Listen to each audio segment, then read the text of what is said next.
Yeah. Out in the yard where the grass grows wild, CiottiFPV's goggles locked, grinning like a child. Teddy spaghetti's fur flies and jet wash dreams, yeah.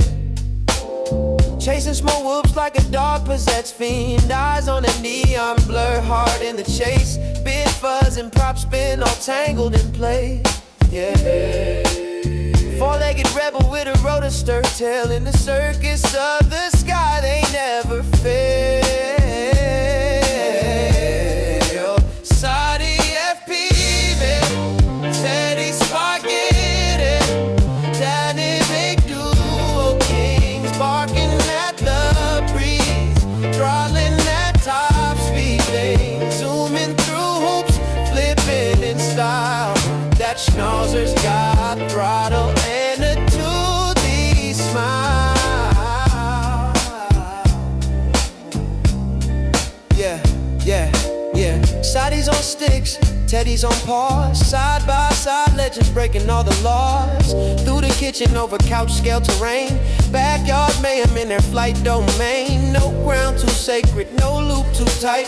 Fuzz fuel fury ignites the night. When pilot and pup lock eyes on the prize, every whoop they conquer is a fresh cut surprise.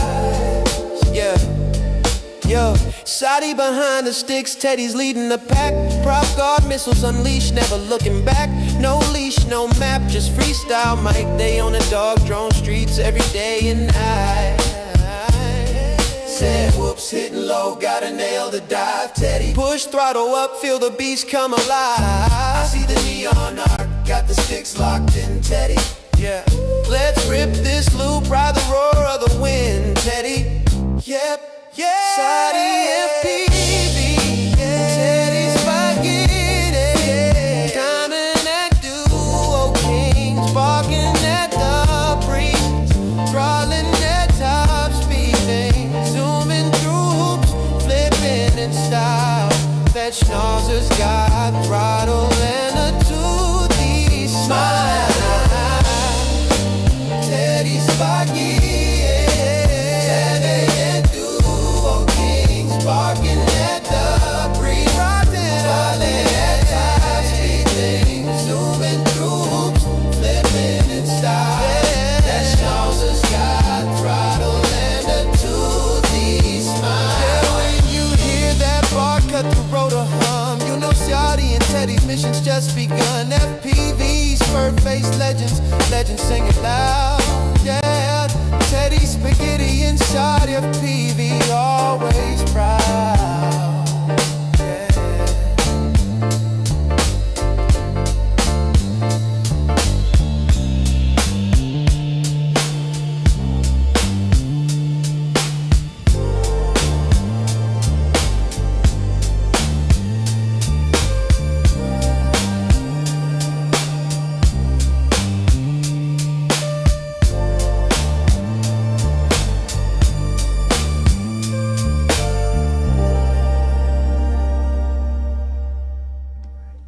Hey friends, my name's Aaron Ciotti. Everybody calls me Ciotti.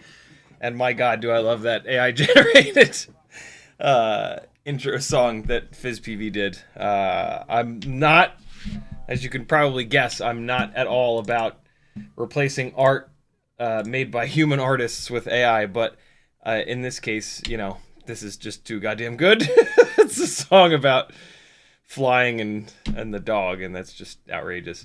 In the chat, Flankadelic is first, Capital C is next, Blitz FPV, Mr. Clean, Yafu, Wilbur, Alec Dvornik.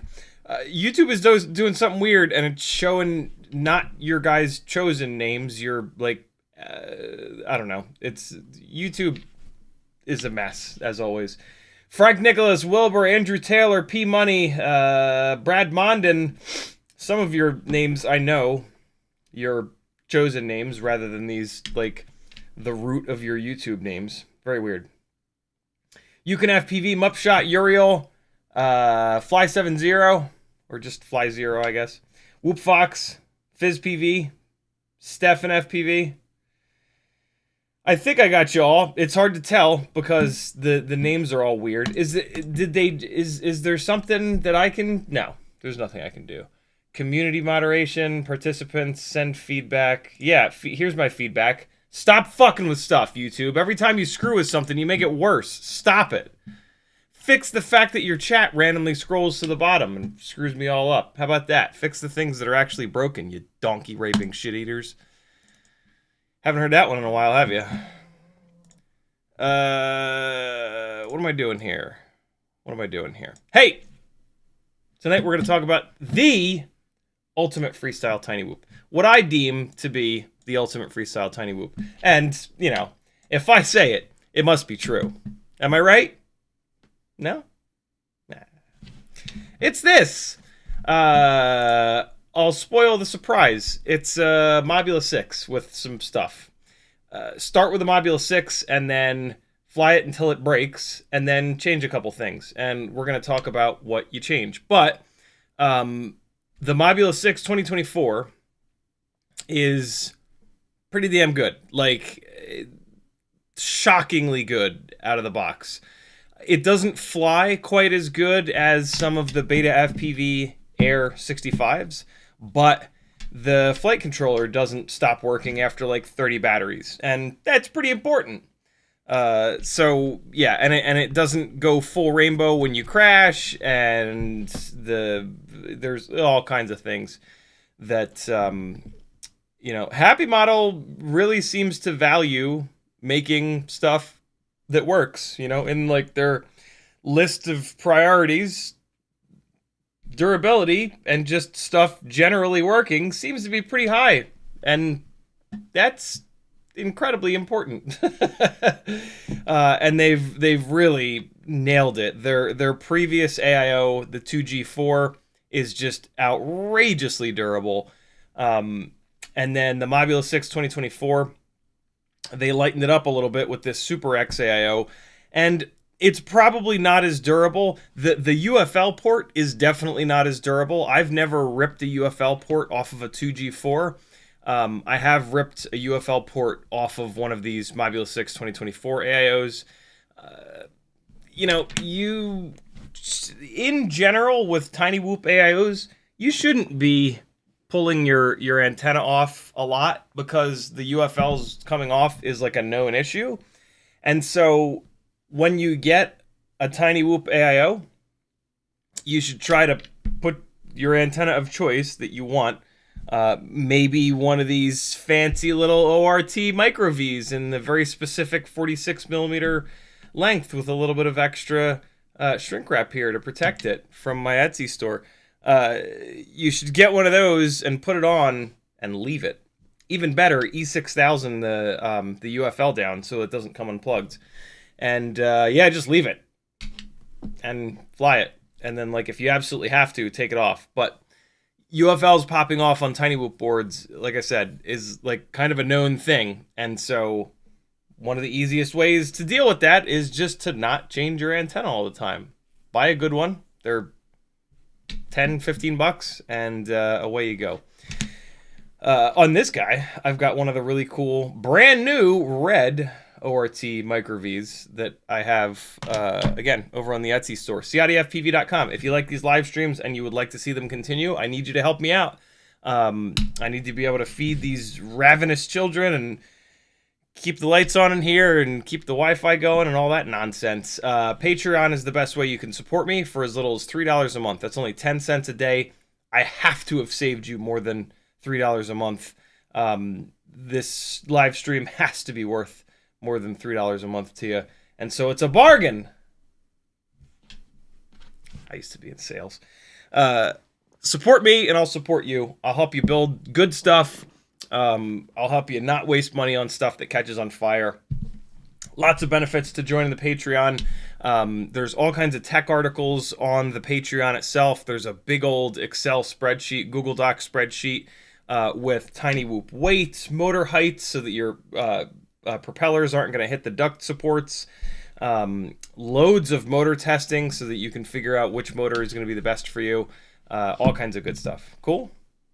Do it! There's also an Etsy store where you can get some fun merch. There's a Fiverr page where you can work one-on-one with me if you really want to learn quickly, or if you really want to like build your ultimate kind of setup for where you fly, how you fly, what you're doing with the footage, all this good stuff. There are a bunch of affiliate links. At this point, if you're buying something on the internet, somebody has an affiliate link to that website.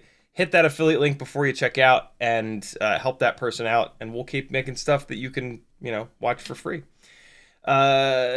Easiest way is just to change your bookmarks over to the affiliate links that you want to use. If you don't use bookmarks, you can just type AMA, your URL bar will suggest Amazon.com. You can remove that suggestion. Off on the right side of the screen there's going to be an option to remove that suggestion, and then just hit the affiliate link that you want to use a couple times in a row. It doesn't matter what product the affiliate link goes to, it's got the content creator's code buried in it. So some of my affiliate links go to a Crossfire Nano. It doesn't matter. You don't have to add that to your cart or anything. You just have to hit that affiliate link at any point before you check out. When you check out, it clears it out of there, which is why it's good to change your bookmarks, change your URL bar suggestions over, because you got to hit them over and over and over again. Cool? Do it, friends. Let's keep hanging out. So yeah, that's the plan for tonight. We're going to talk about all the parts and pieces, why I've, this is a pretty specific setup. Again, the Mobula6 2024 is really good, and there's absolutely nothing wrong with just getting that and flying it as it is. And matter of fact, you should just get that and just fly the hell out of it as it sits, because if nothing else, that will give you an appreciation for all of the things that you're going to change on it. You know what I'm saying? One of the more frustrating things for me as an instructor back in motorsports days is when somebody would show up to their first autocross with a car that they've thrown $5,000 in parts at.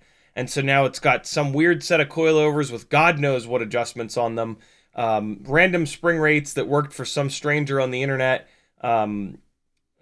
Typically it would have fancy wheels and terrible tires, which was actually not the worst thing in the world. Lots of random engine mods, right? All kinds of strange bracing that doesn't do anything. Chassis bracing that doesn't do anything. And, at that point, they've taken a platform, they've taken a car that, let's say Mazda spent $10 million on R&D, getting it to be somewhat balanced, corner entry, mid-corner, corner exit, stuff like that.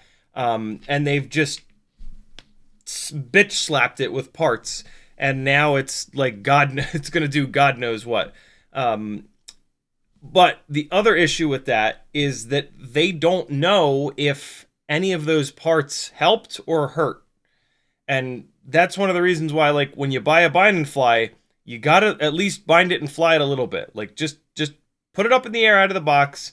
If there's something broken, if the gyro is going right out of the box and you've already modded it, you're going to, you kind of should blame those mods. So make sure that you fly them out of the box, if nothing else, then to get yourself a good baseline. And then as you spend $40 on a set of motors and you put those motors on, you go, wow, these feel a lot better. $40 well spent, versus you take it out of the box, you switch the motors right away, and you're like, these feel pretty good, I guess. You know what I mean? Do it. Fly stuff as it is, and then, if possible, one thing at a time. That's really the way to go. The way to go is to, spend a bunch of time with something, change one thing. Spend a bunch of time with that, make sure you like it, make sure it's better. Change something else. Spend a bunch of time, make sure it's better, right? Boom, boom, boom, boom, we're right down the road. That's how you end up with something that all together works. If you were to change the canopy and the frame all at once, you're going to be adding a lot of sort of drag when you turn that thing sideways, and it might be too much. And so you might all of a sudden have a platform that's got ducts that are really tall and a canopy that's a lot less aerodynamic than the one that the Mobula6 2024 comes with. And all of a sudden you might not like how it corners. It might corner too sharp for you. if you changed one thing at a time, you would have changed the frame, and you would have been like, oh, okay, it's cornering a lot better now, but I lost some of the slide. And then if you change the canopy, you could be like, ooh, I don't like that as much. We've gone too far here. Let me just swap the canopy back, or let me swap the frame back, right? Versus you change them both at the same time, and you're just like, well, I don't like it. I'm gonna undo it all, or I'm just gonna put up with it. You know what I'm saying? Try to change one thing at a time. You won't. You'll change 14 things at a time because you're like me, but I at least have to say it. If you want to talk to me in the chat, type CiottiFPV. It'll come up in orange for me. If you want to get each other's attention, I think you have to use these ridiculous versions of your names now. So if you want to get Frank Nicholas's attention, you can no longer just type Frank Nicholas. You have to type Frank Nicholas 5399. YouTube, what is wrong with you? So yeah, there you go. Did I cover all the things? I think I did. Let's get caught up on chat. Nyafu says, what are the specs on your spaghetti build? I'm thinking of building one in the indoor mutt class. Spaghetti build. I like it. What TinyWhoop would be best for the dog? I'm not going to think about that statement anymore because, you know, I don't want to get locked up. Brad Mondon says, where do I find the STL for the 04 Whoop mount you're using? 04 Whoop mount you're using. It depends on which 04 Whoop mount you're talking about. Actually, no, it doesn't, because I'm only using one 3D printed 04 Whoop mount. Is this the one that you're talking about here? I think this is a Flywoo mount. That's the only 3D printed 04 mount. Well, I do have an 04 Batwing if you're gonna build an RC drift car chasing setup. But I have a feeling you're talking about that mount. Because on Monday night's live stream, I talked a ton about how awesome that build was at Pride Atlanta, and how much fun I had, and how great the reactions were from all of the people that I flew it up in front of. And so I believe, I'm looking for it right now, I believe, is that it? Here it is. Meteor 75 Pro 04 Canopy TPU .stl. I mean, I have the STL file, so if you don't have a 3D printer, I can absolutely print it for you. But let me see if I can find where I got it from. Flywoo 04 Canopy. Let's see if this will find it. Okay, I think it might be linked from their website. Camera size, okay. Stop it. Stop it! Oh my god, everything is popping up all at once. Why? Oh, really? Come on now. Have a link to it. Have a link to it.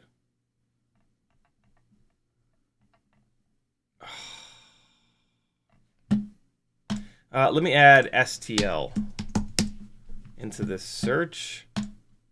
Oh, this might be it. Okay, so that's not it. I was thinking about using this one, but it's very weak. When you push down on the top, it feels like the camera is going to smash down into the VTX, which is scary. DJI 04 Canopy. Let's just real quick check out how bad Thingiverse's search engine is.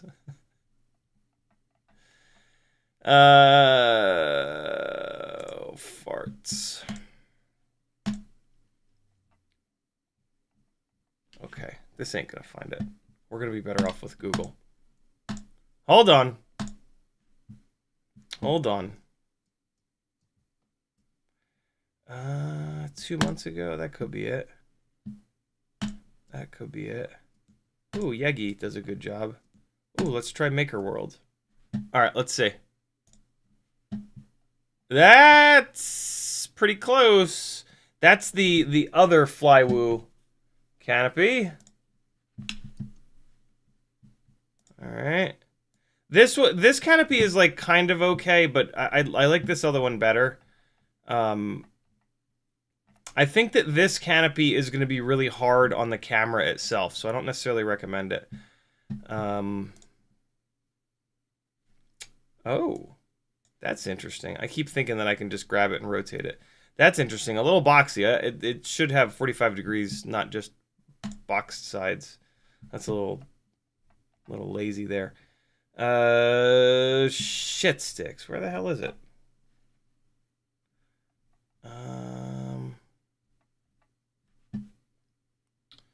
Come on now. No, that's definitely not it. Flylands. Let's see. No, that's not going to be it. Ooh, let's try this. Let's try this. Let's go into images. Nope, almost. I think this is the one that's... Oh, no, it's not. I was going to say, I think this is the one that's meant for the wide angle adapter, but it definitely isn't. Son of a bitch, where the hell did I get this from? I guess you'll just have to pay me to print it.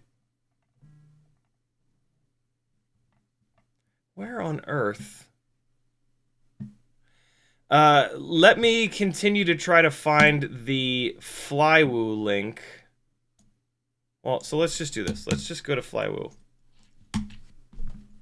I'm pretty sure it's from there. Whoop Fox with a $10 super chat. Thank you so much, dude. He says, I have a stock Mobula 8 trying to run dynamic idle. Motors just twitch no matter what. After I come down from a blast, it's like watching Mary Poppins come down. Any idea? See light dump, I try. Nope, just don't use it. I still have to put that video up. There's going to be a Patreon video about that.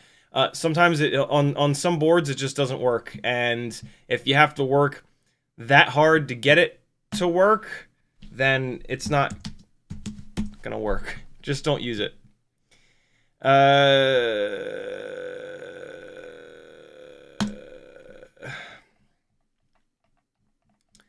FlyWoo, come on now.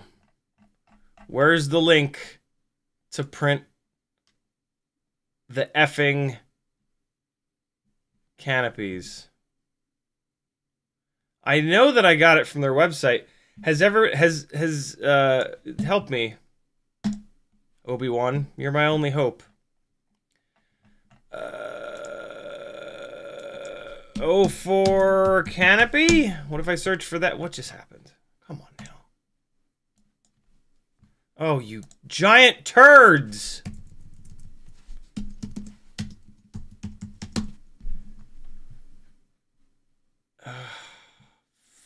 Fart bag bastards. I'm going to the general nonsense text channel on my Discord, which is linked from CiottiFPV.com, and I am dragging and dropping it in there. There you go. You have to buy FlyWoo's little bracket thing for it. You know what I'm saying? They're the thing I was looking at before. This thing. You got to buy this thing for it. And then you might as well buy their ND filters while you're at it. There you go. There you go. You can order it from me. Go to my Etsy store and pick one of the 3D printed canopies that's $10. And I'll print it for that. If you don't have a 3D printer, or if you can't be bothered, or if I have a color that you don't have and you want it in that color. Look at all these colors of TPU I have. Let me make your life easier by printing you something. Make my life harder by making your life easier by printing something for you.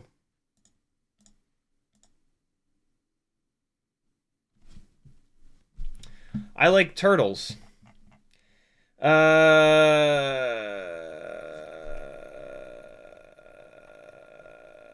Upshot says, start with a Mobula 6, change the motors, canopy, camera, and frame, and you got yourselves one great bind and fly. Yeah. Yeah. But you're going to have an extra set of motors that you can use somewhere, like on a 1.4-inch build. You'll have the Mobula 6 frame is actually really good. You get the AIO, of course. The camera is really good. The canopy is actually pretty good as well. And I don't know what props it comes with. You'll probably throw the props away, but you'll go through lots of propellers. And so yeah, I feel good about that.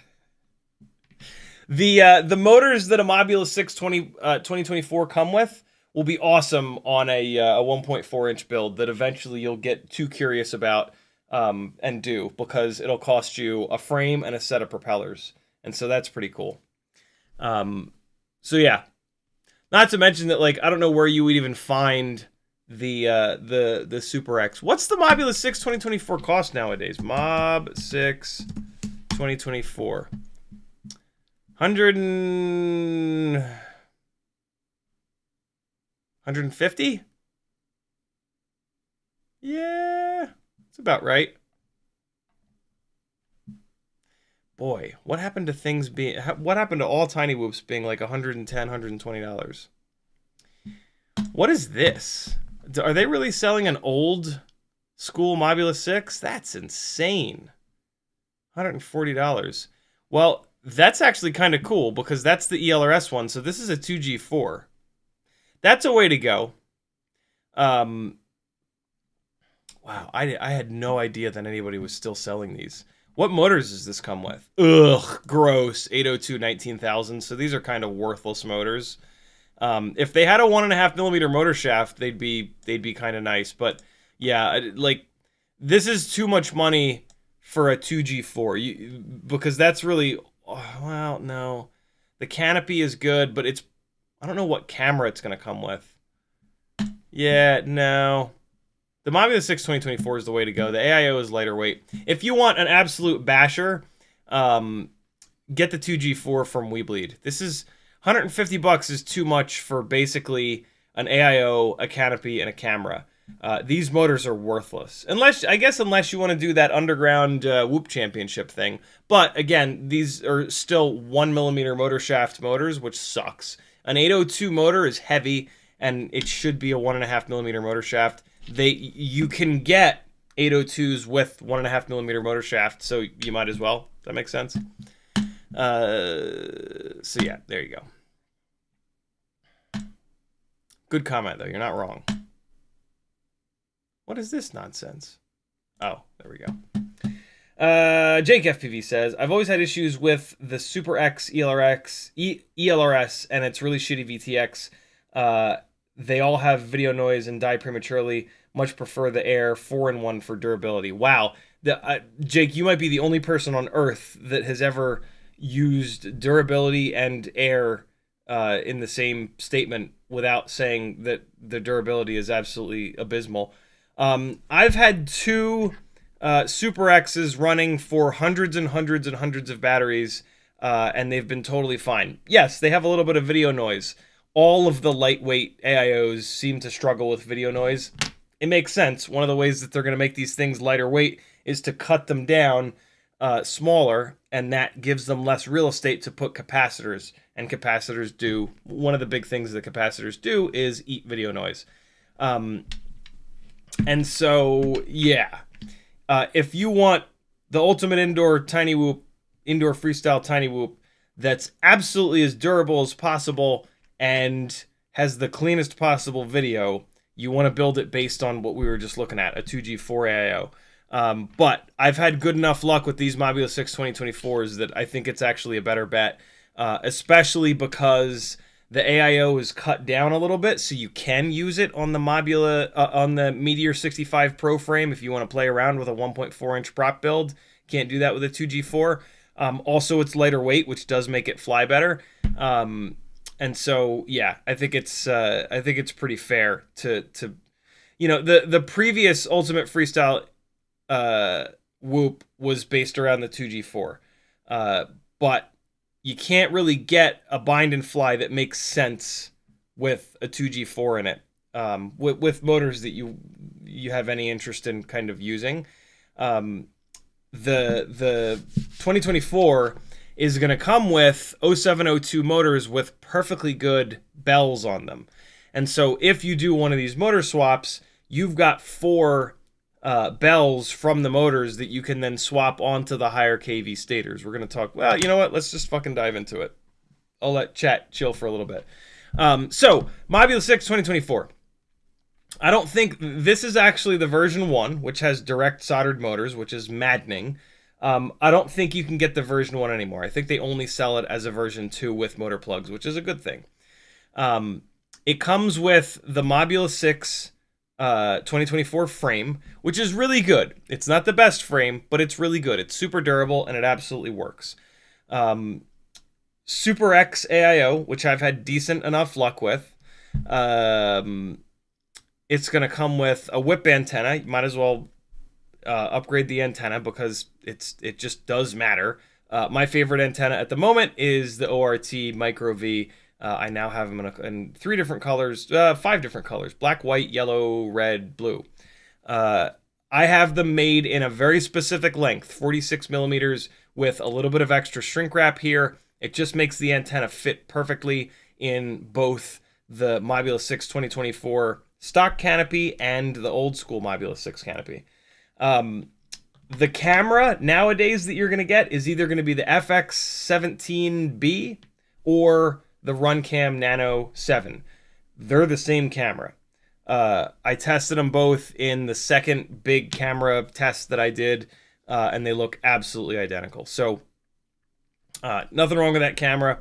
It's arguably not as good as the CO3 from BetaFPV, but it's a standard sized camera, and it has the holes in the corners, so you can use it on this old school Mobula6 canopy. Speaking of canopies, the canopy that the Mob6 2024 comes with is pretty good. It looks like this. Where is it? Here it is. Speaking of 1.4-inch propped Mobula6 2024s, that's exactly what I did with this one. So this is, Happy Model has sent me 2 of these Mobula6 2024s. They sent me a version 1 and a version 2. The version 1 with the direct soldered motors, I don't do any testing with because, well, not any, but I do very little testing with because the direct soldered motors are a complete pain in the ass. The version 2 here, I've done lots of testing with, and over the course of that testing, unplugging, plugging, unplugging, the UFL antenna, it eventually ripped off, and I direct soldered this little TrueRC stubby that I had floating around, not stubby, TrueRC Singularity ultra short that I had floating around that its UFL had ripped off. So it's a little weird looking like this, but whatever. This is the canopy and camera that comes with the Mobula6 2024. There's absolutely nothing wrong with it. It is right at about 20 degrees up tilt, which is kind of perfect. The BetaFPV banana hammock G-string canopy has like an extra 5 to 10 degrees of up tilt, and it's just a little too much. And it's also pretty fragile. This canopy, this is the strongest of this style banana hammock canopy that I've ever come across. It keeps the camera from smashing into the AIO and breaking the AIO. And yeah, it just kind of works. This canopy is actually really, really good. It uses screws in the corners, high for you, it would be high left and bottom right, to mount the camera. This way the camera is mounted level. It's not going to rotate. It's not going to wobble. It's not going to move all around there.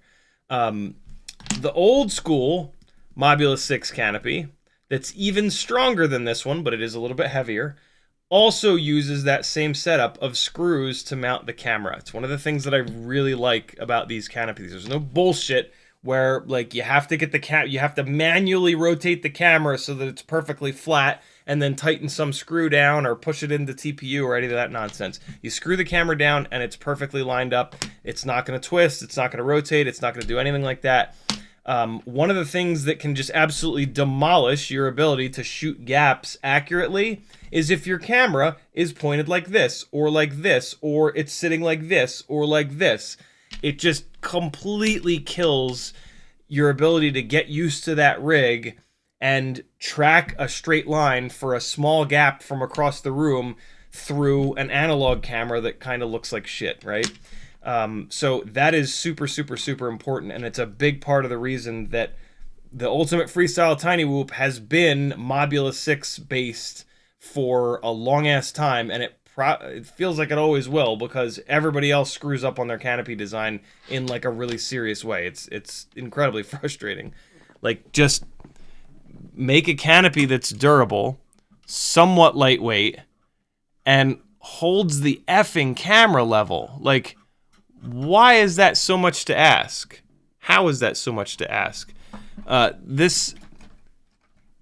The one that I just pulled out here is filthy. And so I just popped the top on my little isopropyl alcohol, and I got a little Q-tip here. And all you got to do with this Q-tip that has alcohol in it is just rub it around the ducts, give it a second to kind of sit on there, and it'll eat some of the... it's weird. It's only dirty on the right side. Give it a second to seep in, and then come back through, and you can wipe most of the green off. There's nothing uglier than a TinyWhoop with green grass stains all over the ducts, in my opinion. It's just, you know, come on. You're better than that. You admit it to yourself. Admit it to the class. It's ugly, and you hate it. But it's annoying because every time you fly it outside, you crash it into the grass, and it picks up the stuff like crazy fast. Look at that. Look at all that green on there now. That used to be on the ducks. That's right, I said ducks. And now it's clear again. And I only used one side of the Q-tip. So, yeah. The camera and canopy is totally fine. If you decide you want to swap the canopy out, you can take this camera out of here because it uses the screw mounting, and you can put it into the less aerodynamic, more durable, old school Mobula6 canopy. You are going to have to file the front opening a little bit, but this is a DIY hobby, bro. It's all good. Sit there with your file for 5 minutes and you'll open it up enough. You test fit the camera. Keep filing away at it. You'll be fine. Super straightforward. Super easy to do. So, Mobula6 2024. Get it. Fly it. Enjoy it. Get used to it. Your best bet, I think, is to wait until you break something and then upgrade when you repair. If you've put 100 batteries through it and you're just super antsy to upgrade it and it hasn't broken yet, which is probably going to be what's going to happen because it's very durable, I get it. But fly a bunch of batteries first before you go monkeying around with stuff. Upgrade path to get it to the Ultimate Freestyle TinyWhoop. On one hand, you're not going to spend that much money upgrading the entire thing, so you could just buy everything all at once, but to save on shipping or whatever. But you should try to put these on one at a time, and you might not be able to find one website that has everything in stock all at once. Although Weebleed probably does. I bet you could build this entire thing from Weebleed, including the red ORT Micro V, because they have not the 46mm custom length, but I think that Weebleed now does have these ORT Micro Vs in red, in 50mm, and I think they also have them in 30mm. Don't quote me on that. Yeah, here's your upgrade path. If you're gonna buy stuff one at a time, here's the path that I think you should go on. First and foremost, propellers.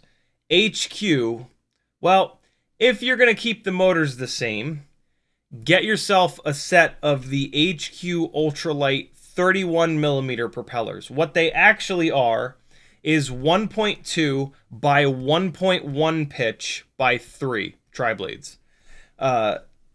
These, because I have higher KV motors on here, are the HQ ultralight 1.2 by 0.9 by 3 propellers. they're both awesome props. You should have both of them anyway, so get them both, to be really honest. But on the stock motors that are 26,000 kV, the more pitchy HQ ultralight props perform a little bit better. And again, you might as well have both. It's going to cost you $8 instead of $4 to get 2 sets of propellers. To get 2 sets of each, or spend a couple bucks. Propellers are a thing that you don't have to feel bad. Hey, I knew somebody would find it. It's on Maker World. Cole FPV found the canopy on Maker World, and he just posted a link on General Nonsense in Discord. But I just dropped the link into the chat as well. Can I, how do I do this? Am I logged in to Maker World? How do I, favorite something? I can thumbs up. I can collect it. Stuff. Do I put it in stuff? I put it in stuff. Default collection? I don't know. All right. I have some sort of a link to it. Huzzah. Look at that. There it is. There it is on Maker World. Incredible. Okay. So props first, as always, man. Having a bunch of different propellers in a bunch of different sizes for your builds is one of the best things that you can do. Just having extra propellers in case you break all yours is amazing, but the propellers have the biggest impact on flight performance, and they're the cheapest thing. And so, always, when you're doing an order, always go into the prop section and pick up 1 extra set of propellers that you haven't tried before. It's a really good exercise to get you better at figuring out the way that these things change when you change the flight characteristics, right? Yeah, it's just a really good exercise, and they're always really good to have. So propellers first. Get it onto these HQ ultralight props. They're absolutely amazing. If you're gonna fly, today we're talking about indoor freestyle. If you wanted to fly it outdoor, HQ sells a bi-blade, a 1.2 by 1.2 by 2 bi-blade. That would be better for outdoor use. Although on those stock 26,000 kV motors, it might not make enough power. But again, props are cheap. Have a couple different sets of a couple different types, and yeah, you'll live a happier life. So props first. Motors next.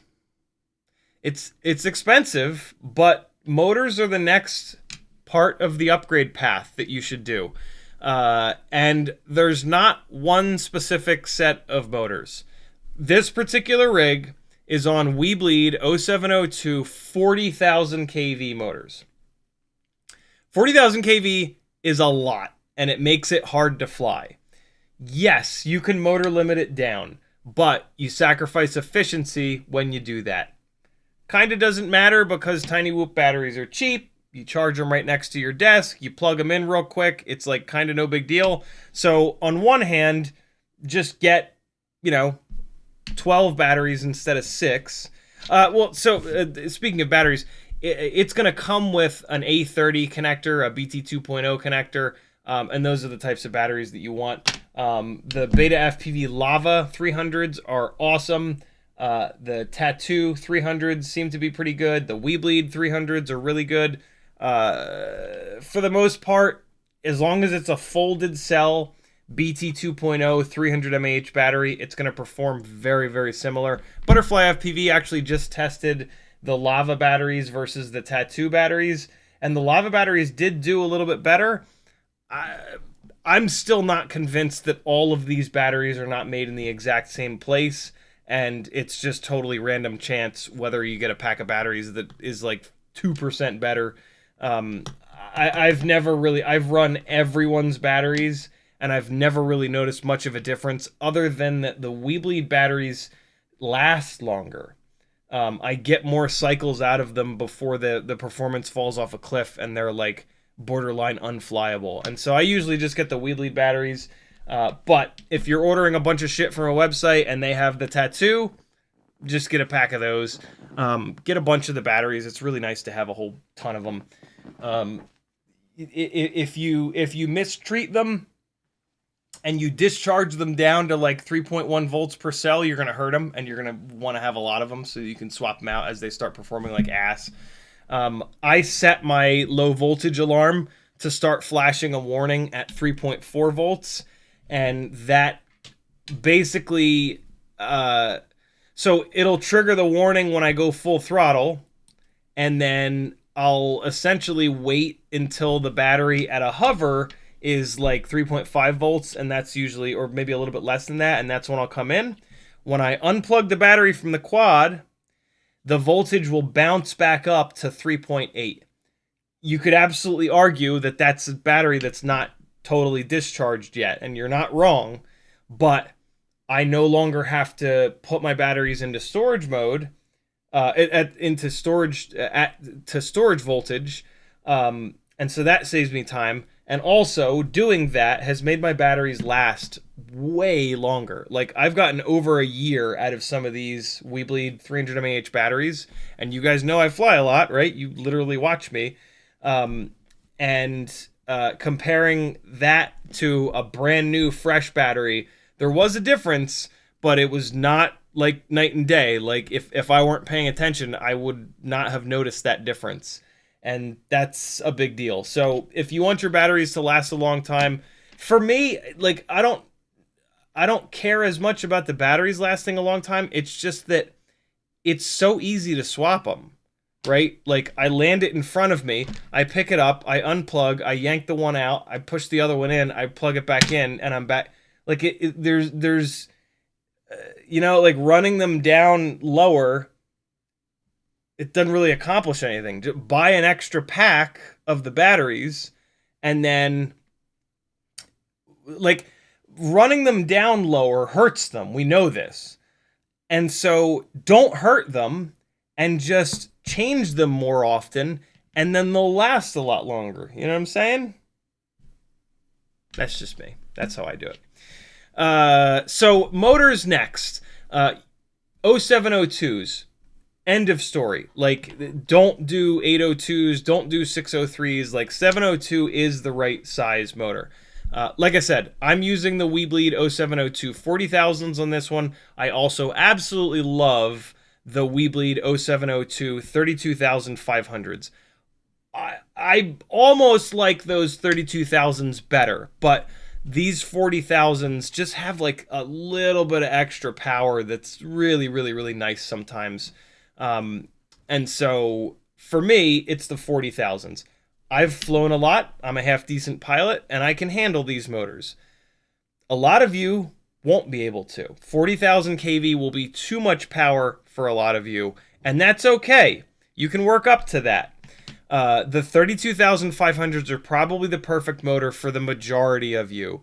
And I have another one of these builds that's damn near identical on 32,000 kV 0702s, and I absolutely love it. You get a little bit more throttle resolution, you get a little bit more runtime. It's just like for the really wild tricks that sometimes I try to do, like hurling this thing 15 feet across the room, the little bit of extra power from the 40,000s is kind of nice. And so I'm willing to sacrifice a couple of things for that extra little bit of jam. There are, so those are both Weebleed motors, Weebleed 702s. TinyWhoop also makes perfectly good 702s. They're new top spin 702s, which have a motor shaft that will never spin on the bell. They're a little bit lower of a motor, and it brings the prop line down a little bit, so you're probably going to have to run motor spacers and slightly longer screws with those motors. There's info on their website about that. It's not the end of the world, but yeah, that's an option for you. Happy Model also makes 702s that are really good, but they don't make any that are a high enough kV. So stick with TinyWhoop or Weebleed motors. I'm such a big fan of the Weebleed motors. You just bolt them on and you go. There's no nonsense. There's no risers. There's no weirdness there. 32,500 kV is awesome for like 99% of people. If you're a lunatic, the 40,000s are awesome too. If you're going to go with a TinyWhoop motor, There's a 36,000 kV and there's a 32,000 kV. Stick with one of those. Get a motor that's got some RPM. It makes the PID loop work better. They're still really efficient. And if 32,000 kV is still too much for you, motor limit it down a little bit. Between 32,000 and 40,000, you definitely notice a difference in the efficiency. Between 32,000 and 30 or 28, there's not as big of a difference. Like 40,000 kV is really like shooting for the moon. And so that's where you do see this difference in efficiency. So yeah, don't be afraid of the kV. There are other motor brands out there like VCI, like Beta FPV, other 702s, I should say, VCI, Beta FPV, even Newbie Drone. The Newbie Drone motors are going to come with the wrong motor plug on it, and you're going to have to desolder those and solder. It's an awful lot of work for. You can get very similar performance from the VCI motors, so I don't know why you would do the Newbie Drone motors unless you have to have a set of 0702s that are black, I guess. The Newbie Drone motors are great, but the nonsense of having to remove the motor plugs is a bit much. Totally doable, but it's kind of silly. So yeah, VCI 0702s, really, really good. Come with the regular motor plug. Nothing wrong with them. You're going to sacrifice a little bit of efficiency. RC and Power also has 702s. You're going to gain power, but you're going to sacrifice even more efficiency. If you want the absolute most powerful motor and you don't care about efficiency, it's the RC and Power 0702 29,000 kV. The KVs between the motor brands do not line up. Every single one of these motor companies, unbelievably, uses a different method of testing KV. So a 30,000 kV motor from Happy Model is totally different than Beta FPV, than Newbie Drone, than RC and Power, than VCI. It's super annoying. This is why the motor testing Google Docs that I have is really valuable, because I've spun all of these motors up and tested the KV in the same way so that you can actually see realistically what the KV difference is between these motors. But essentially, Happy Model's KV numbers are really high. So like a Happy Model 40,000 kV 0702 will make less power than an RC and Power 29,000 kV motor. I know that sounds insane, but it's absolutely the truth. If you don't believe me, look up. I've flown them both. Look at the flight times that I've gotten. The Happy Model 40,000s, I consistently get more flight time than the RC and Power 29,000s. You kind of can't argue with that. But RC and Power motors are the horsepower kings, but with great horsepower comes shit gas mileage. The Beta FPV motors are kind of somewhere in between. The Happy Model motors are the kings of efficiency, and they also feel really good to fly. There's just something about them, like when you get to that hover point, they're really controllable at that hover point. Every other motor, I have a harder time like locking my elevation in. With the Happy Model motors, like I can vary my elevation from like 6.5 inches off the carpet to like 6 3/4 inches off the carpet pretty easily. The other motors, there's a little bit more kind of bouncing around. In theory, if I flew enough batteries on those other motors, I could maybe get used to them, but I've heard other people talk about this, namely Quad 66. He tested a whole bunch of different motors, and I swear to God that he tested Happy Model motors like dead last. Happy Model manufactured motors. I think they were either Weebleed 702s or TinyWhoop 702s.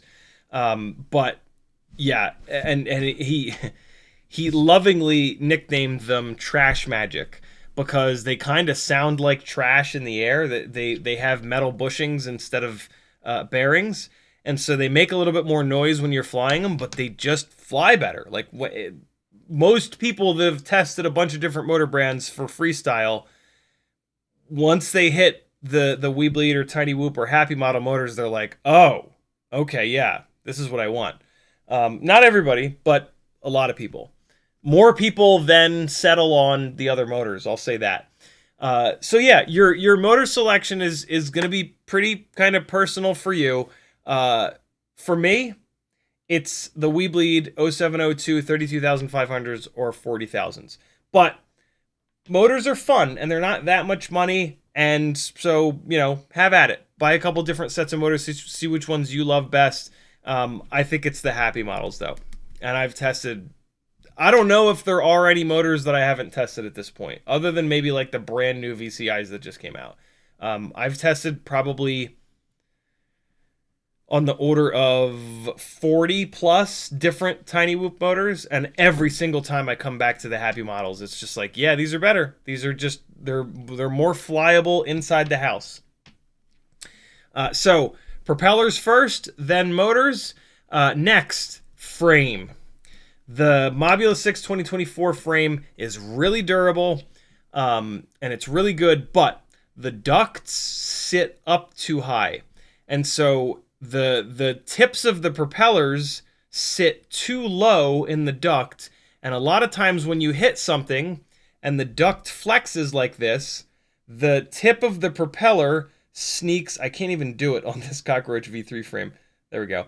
The tip of the propeller will sneak underneath the duct, and it'll hit one of the supports. And when that happens, that motor stalls out, and you crash 100% of the time, because once that motor stalls out, it just falls out of the air. This is the Newbie Drone Cockroach 65 V3 frame, and this is the one that you want for indoor freestyle. First and foremost, it fixes that problem. The ducts sit lower in relation to the motor, and so what you get is the tip of the propeller rides properly around the inside of the duct. So when you hit something, the duct pushes into the propeller pushes the motor, and as you can see, the whole motor moves.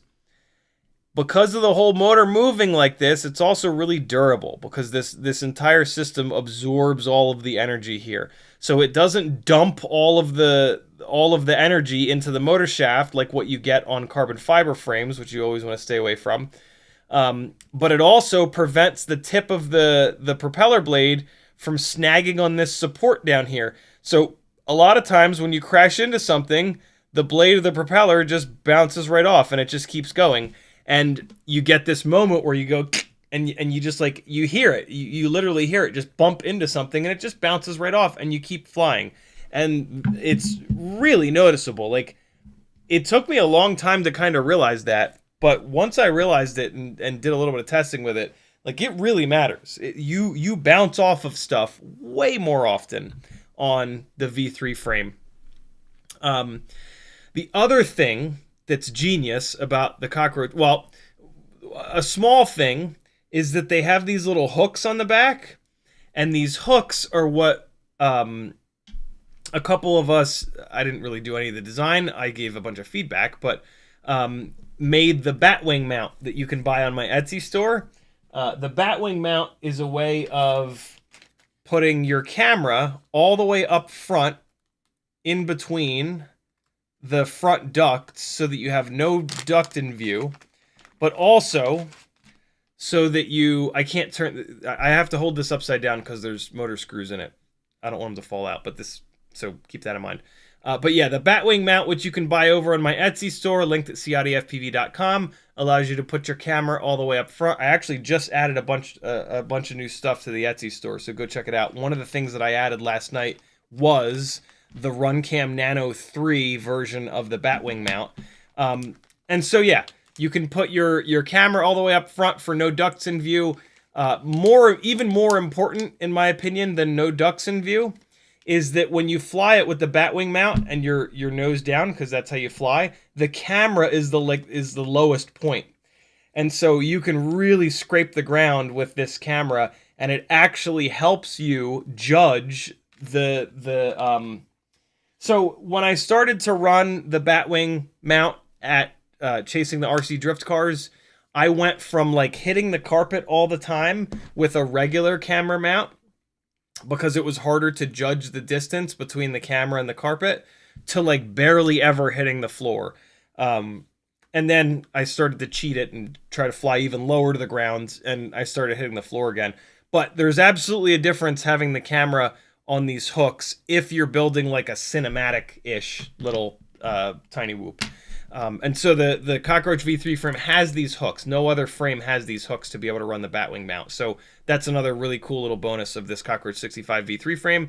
But the main advantage of this frame for doing indoor freestyle is that these ducts are nice and tall. These are the tallest ducts that there are on any of these TinyWhoop frames.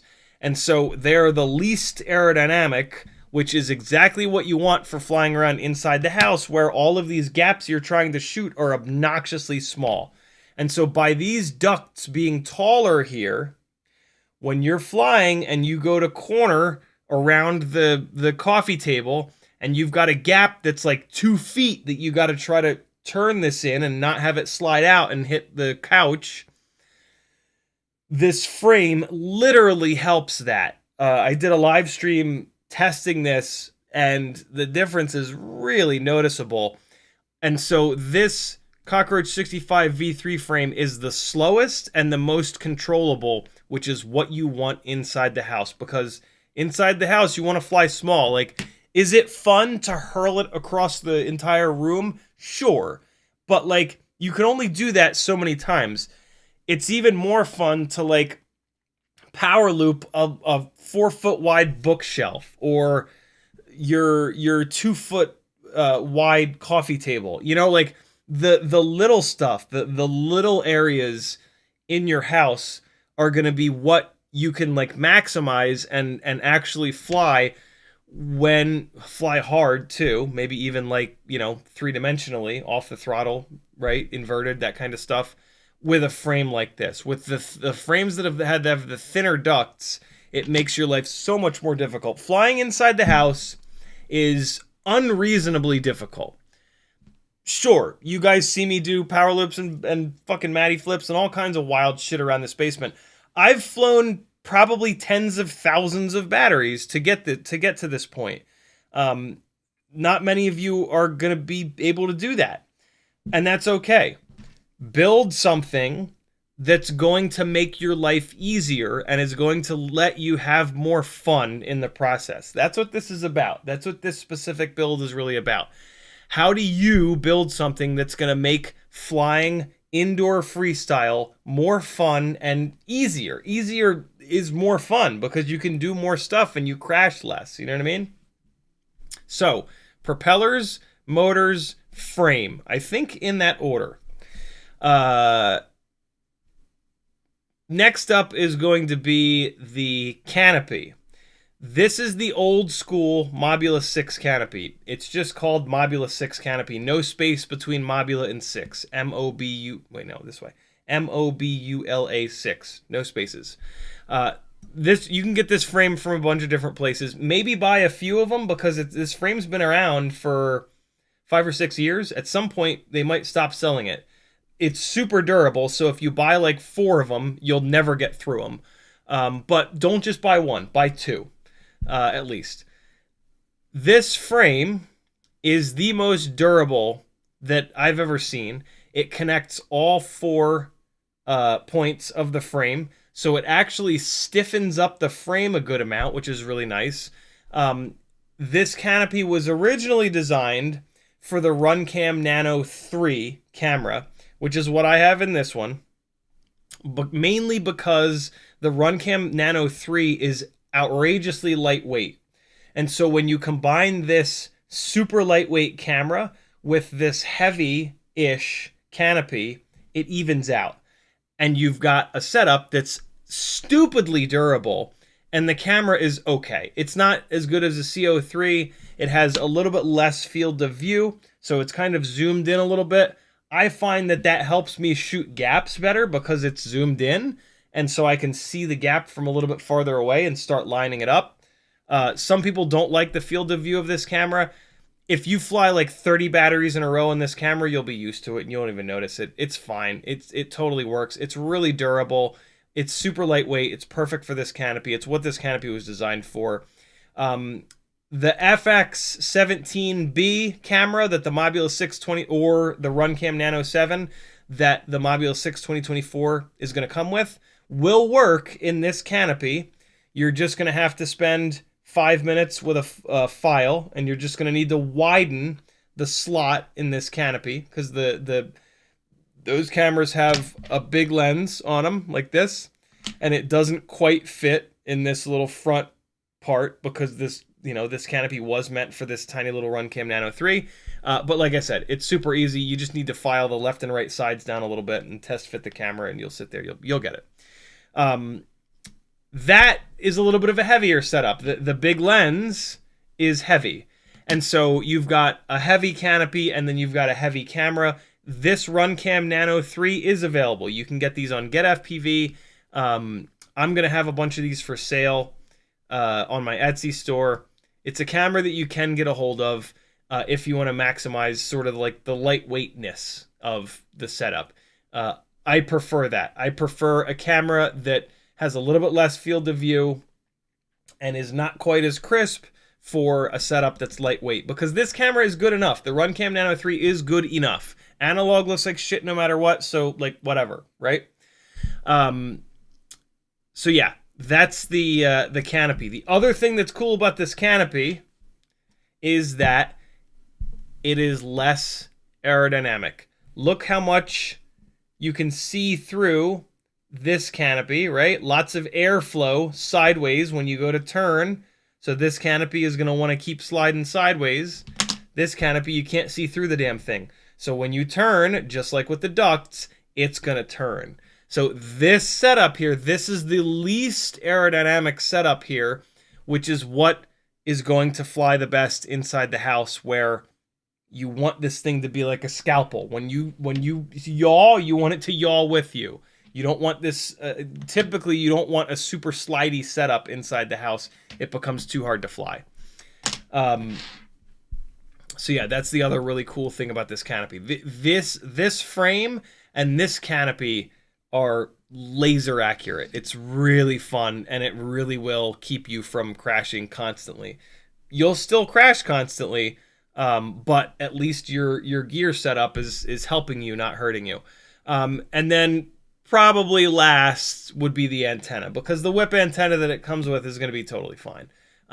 This is not an essential thing. Will it make the video better? Yeah, absolutely. This antenna for sure outperforms the whip antenna, and it looks cooler, and you can get it in colors, and you'll feel good about yourself. But realistically, everything else that we've talked about affects the flight performance of the rig. Flying around inside, flying around your house, the video signal that you're going to get through the whip antenna is going to be completely fine. It's going to be totally flyable. It's not going to hold you back. And so, like, this antenna is like a luxury item. You know what I mean? It's not going to make you fly any better, I don't think.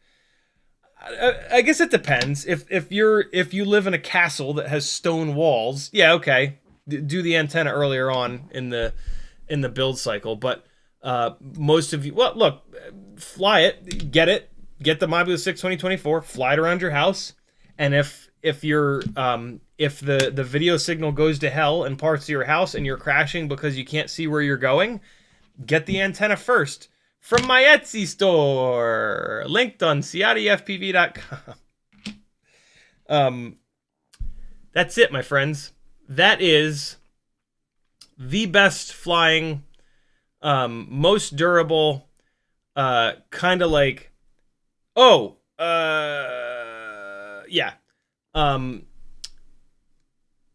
TinyWhoop. It's based off of a Mobula6 2024, which is outrageously good right out of the box. But this absolutely flies better than that. It's more durable. It is more accurate. It corners better. It's got more power. Kind of does everything better. This is not a, like, and it uses off-the-shelf stuff, right? There's no 3D printed stuff on here. There's no stuff that you have to, like, heavily customize. You just give your money to people and they send you these parts and then you plug them in. You don't even have to like solder with this setup. The cameras are going to plug directly into the... nope, you're going to have to solder to change the camera. The Mobula6 2024 took out the camera plug, and you have to direct solder the camera. So if you decide to change over to the Runcam Nano 3, you're going to have to solder 3 wires on. But, you know, you're into FPV. You've probably learned to solder by now. And yeah, that's it. Let's fly it.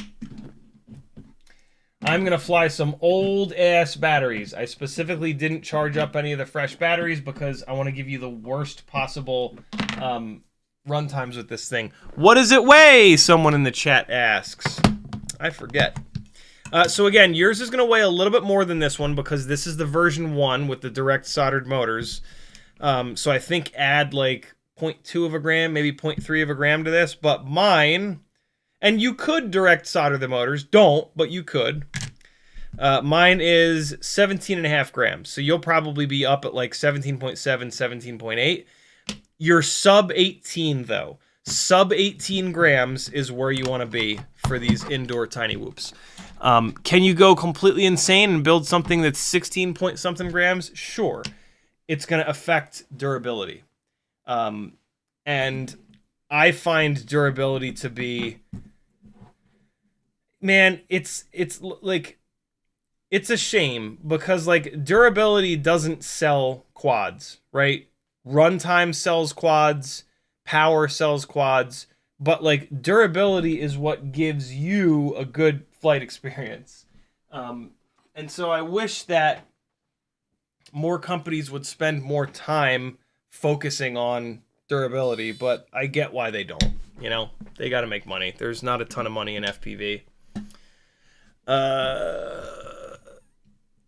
Just kind of one of those things. All right, so I've completely forgot about chat. I apologize, friends. Jamie Flies FPV says this live stream cost me a lot. I keep buying stuff you say to buy. Sorry. At least you're buying the good stuff though. Apache Smoke Moon Silver says, how are you doing? Still live from T Hobby headquarters. Lucky bastard. Uriel says, preach bro. Thank you, dude. Danzel the Terrible says, ask Apache Smoke Moon and Cyber some questions. He's at 2 minutes. Yeah, I asked him about the F-30s last time. I can't think of anything else to ask him. You can FPV set. When are they going to make a 702? When are they going to make a high KV 702? 30,000 KV or more, or nothing. You can FPV says that flywheel one is the one I had printed that fits the wide angle. Ginger says, wanted to check in with you and let you know I finally got into my apartment. 6 weeks in the domestic violence shelter, finally out of there. Thank you, brother. I'm glad you're out of there, man. That's a harrowing tale, but it's behind you, man, and that's what matters. Metal Distance says, speaking of 3D models, did that 03 Grinderino mount work okay for you? Just checking. Yes, it did. I still have frame in view, but there's just nothing you can do about that. I'm considering changing it over to this crazy thing to put the camera in front of the front standoffs to get it'll definitely get the frame out of view. It might even get the props out of view, but I don't know. I don't really want the camera hanging out like all silly like this. But yeah, that's not your fault. There's nothing you can do about that. That is the way that the top plate is designed. The top plate is not designed in a way that I think will ever get itself out of view.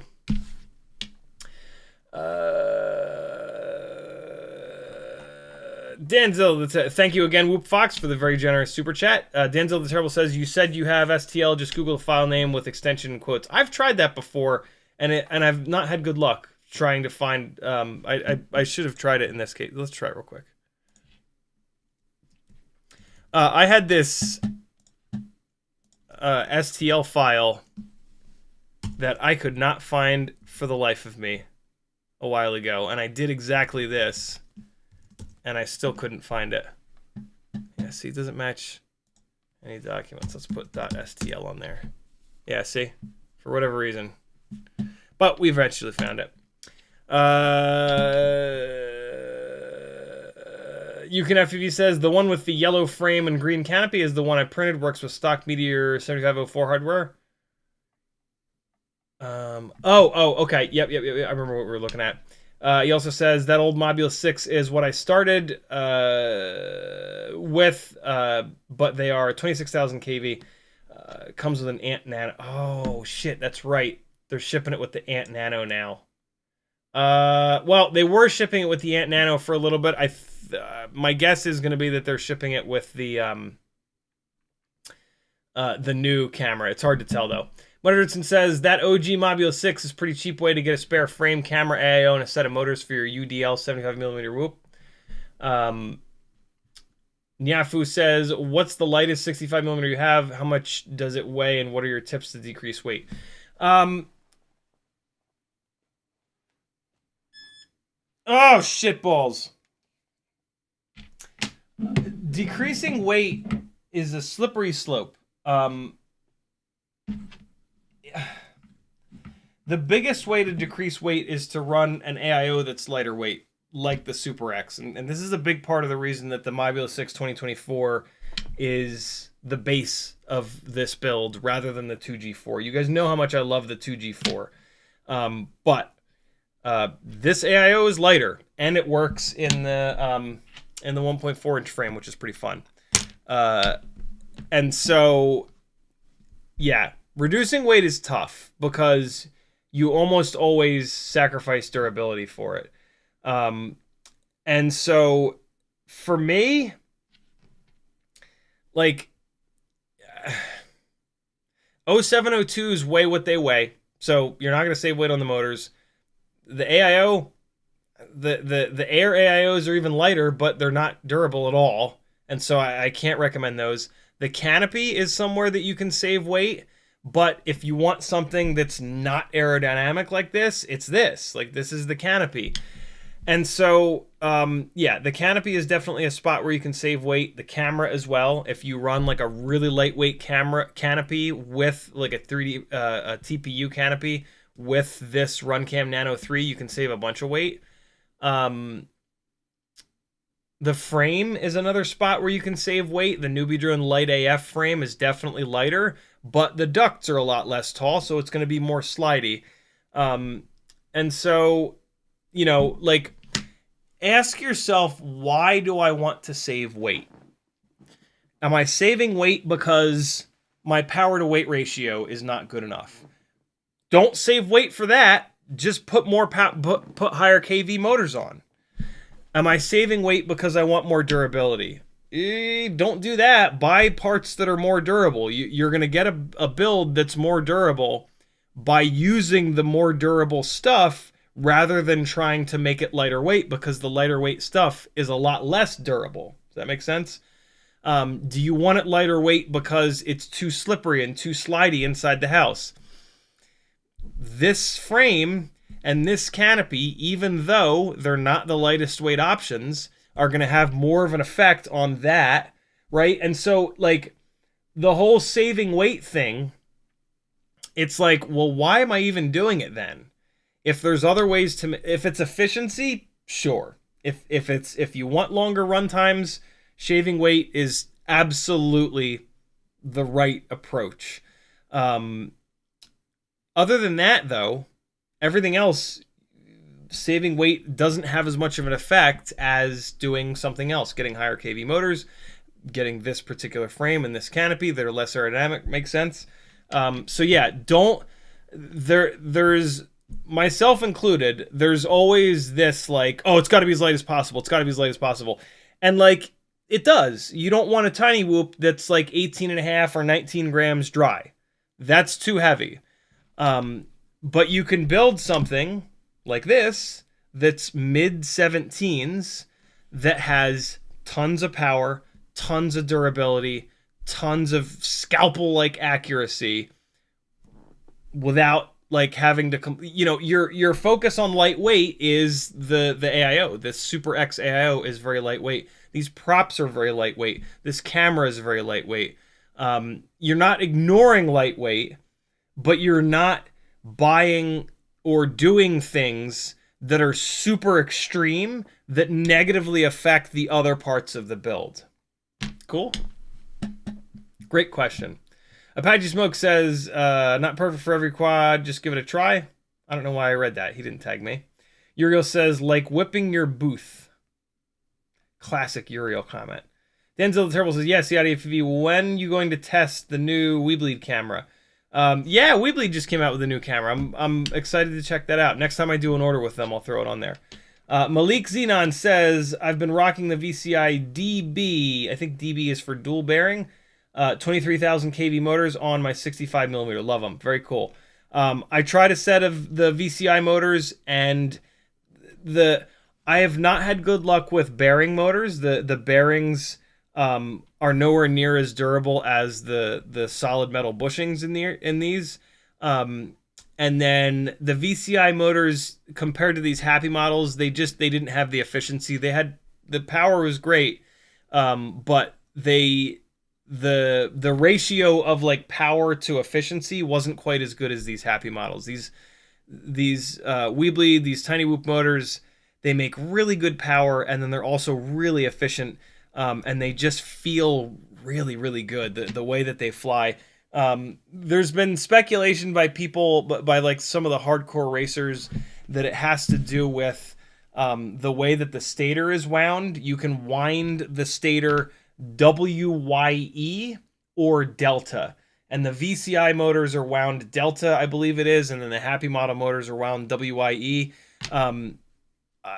There's also and essentially what I think is going on is that the WYE winding method makes them fly better for freestyle, where you're using a lot of low throttle. The delta windings are what a lot of the racers run, and they're up at like 70, 80, 90% throttle the entire battery. So for freestyle, I think that the Weebleed TinyWhoop Happy model motors are the way to go. I've run, like I said earlier, pretty much all the motors that there are. They're all great. There's nothing wrong with any of these motors, but if you want to build the thing that I've spent hundreds, if not thousands of hours absolutely perfecting to be the best way to accurately fly hardcore freestyle in the house, this is it. But, you know, you do you. If you have a set of motors that you love, that's totally fine. You're going to love these more because I've tested them all. Apache Smoke says, I ask, but now 702, they will not develop one. Really? Well, fair enough. It's apparently a pain in the ass to make a motor that's this small. All right, I'm caught up on chat. Let's get up in the air real quick so you can see how this thing flies. These goggles are going to start beeping within minutes, but I'm going to get a couple minutes out of them before I switch the battery over. No, that's a stupid thing to do. Hold on.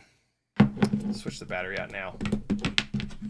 This is an old Fat Shark battery that I got off eBay not too long ago. I swear to God I had another one of these batteries. I have no idea where it went, though.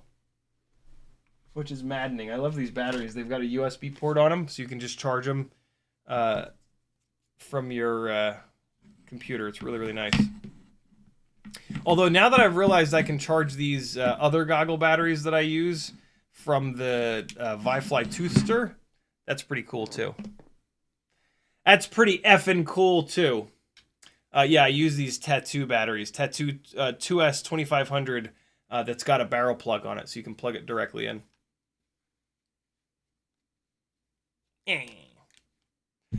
All right, people, we're going to fly an old Weebleed 300 mAh folded cell first. Here we go. Get in there, you. Transmitter's on. Goggles are not on. Here we go. Again, this has 40,000 kV motors on it. Let me see if I have any motor limiting turned on. Where is it? Miscellaneous, I think? Yeah. Motor output limit, 90%. So I do have these motors limited down a little bit. Let's go up to 95.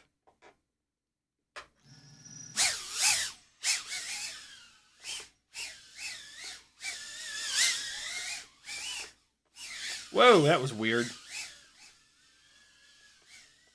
So let's get in the zone a little bit here. Whoa. Okay. My God. Hey! 2 mega power loops in a row. Let's spoil it by going for 3. Oh my god, 3 in a row. Get out of there. Stop doing them. Don't just do the same trick over and over again until you miss it. It's silly.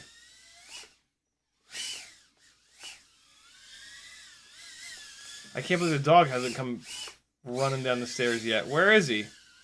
Where is the spaghetti monster? Oh shit.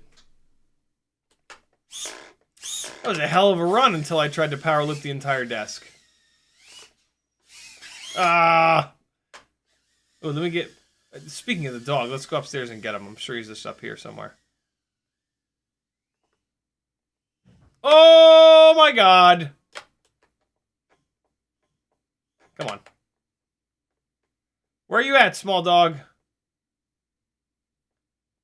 Is he on here? Nope. Wait a second, where is he? Teddy? Where are you at? He might be in Florence's room. What did I just hit? I think I hit the leaf of the plant on the way down. Hey, that's not supposed to be there. Get out of here, footstool thing.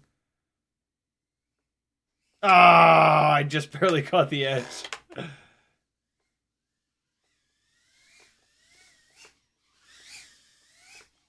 If you build this, you'll immediately be able to fly exactly like this. Oh, for God's sakes, Jim. Yeah, that crash actually made that statement pretty much correct. All right, hold on, let me take it out of here.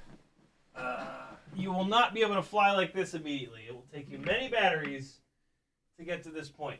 But I'm not like that good. I'm pretty good, but I'm not anywhere near as good as a lot of these racers. And so if you put the time in, you will absolutely be able to fly like this. Oy. Let's fly the rest of this battery real quick. Hey, easy fella. Oh, I tried to really cut that tight. I need that core temperature warning to go away so I can see a battery warning. Oh, the battery's dead. So, hey, really? You're gonna... No.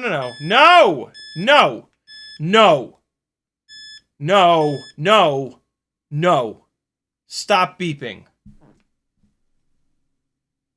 Fat Shark makes a hell of a set of goggles, but boy, their voltage sensor is useless that they use. I'm going to put this battery right on the charger because I over-discharged it. And you want to leave them over-discharged for as little amount of time as possible. It's actually not that bad. Now that it's unplugged from the quad, it bounced back to 3.6 volts. So that's not too bad at all. We're going to fly another Weebly battery here. And I'm going to start to really hammer on this thing to show you how durable it is. Although... I fly this thing a lot, and you guys have seen me bounce it from wall to wall, so most of you already know how durable this setup is.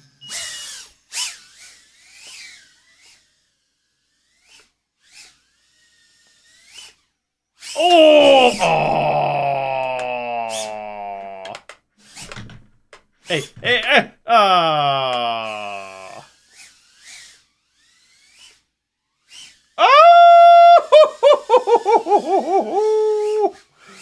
What you know about that?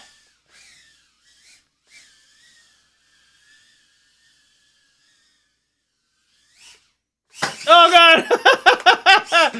I get really obsessed with like the hang time, and I'll just try to do things that are completely impossible, like that. Buying a couple...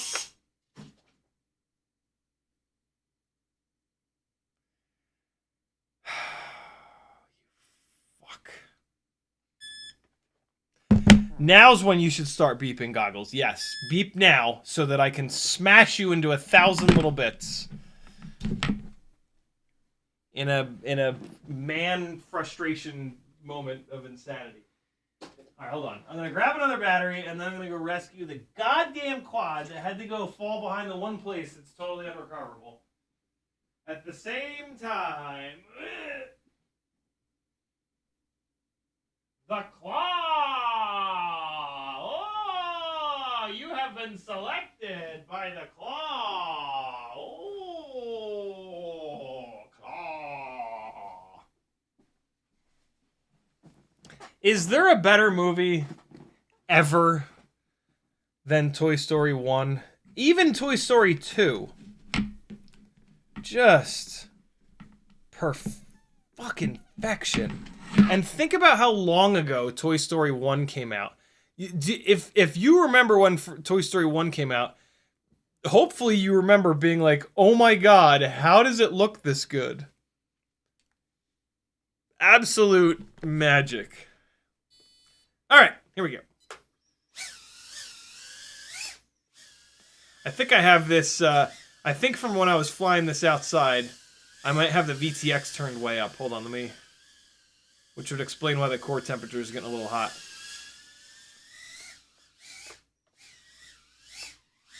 Hey, oh my god. Hey, what was that?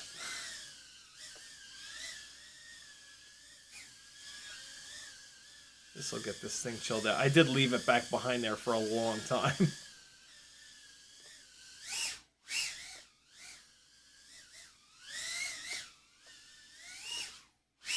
Look at that fucking power, man. Holy shit, these 40,000s are nuts. And I have them limited down to 95%. Hold on, let me see. Let me look at the VTX real quick, just to check it. VTX, no, I have it on 25, we good. Wait, exit, there we go. Oh god, what was that about? I just, like, added throttle. Oh, I just added throttle and I didn't remove it. What am I doing? I forgot how to fly. Hold on. Oh my god, I really did. I legitimately forgot how to fly. Hold on, let me try to get this. Let me try to get it together real quick here. Oh my god, the battery's low. All right, next battery. So I'm only getting a little over 2 minutes. That's because of the crazy motors. That's also because I'm running older batteries. On a fresh battery, this thing will pretty easily get 2.5 to 3 minutes. On the 32,500 kV 0702s, it'll get over 3 minutes of runtime. But again, you land it in front of you, you yank the battery, you plug the next battery in, and you're back up in the air. Like, I would, yeah. Don't obsess over runtime. Oh my god, what am I doing? Oh boy. Let's do this. Let's hit the reset button. And I'll just fly around like a sane person for a minute. That lasted 4 seconds. Oh, you. I'm actually a little bit concerned about the dog, if I'm totally honest with you. Because, like, he always comes down when I start flying. Which just basically means that he's in someone's room. My guess is going to be that he's in Florence's room. Because he's obviously not here in his favorite spots. I don't think he's on the couch. I guess I didn't really look on the couch. You here, buddy? Nope.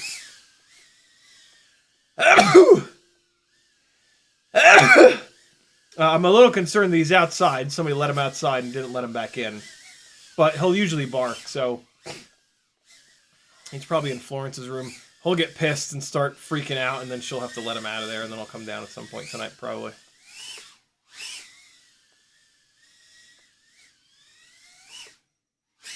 Ooh, I usually snap like that on those power loops, but sometimes it's fun to do them like linear. I really prefer the look of a power loop where when you snap, you go here, you go full throttle, and then snap it back so that you actually see what you're power looping. You don't have to do it that way. You can do it like sort of the lazy... You could do it sort of the lazy... Not lazy, but just like linear way. Where you don't snap a little bit of pitch backwards. But then you don't really see what you're power looping.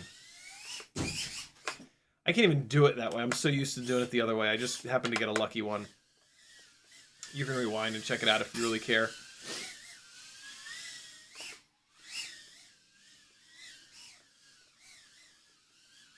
The Happy Model 702s give you this great throttle control.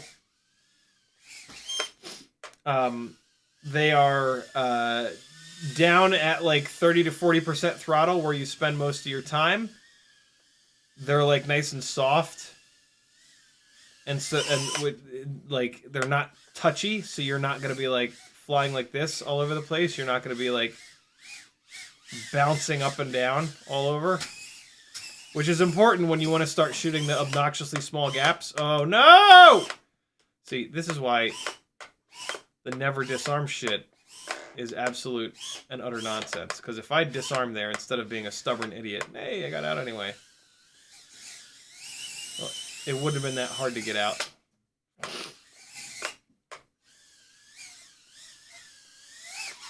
Oh God! Almost got stuck in my hair. Oh, I ran this battery down way too far. What am I doing?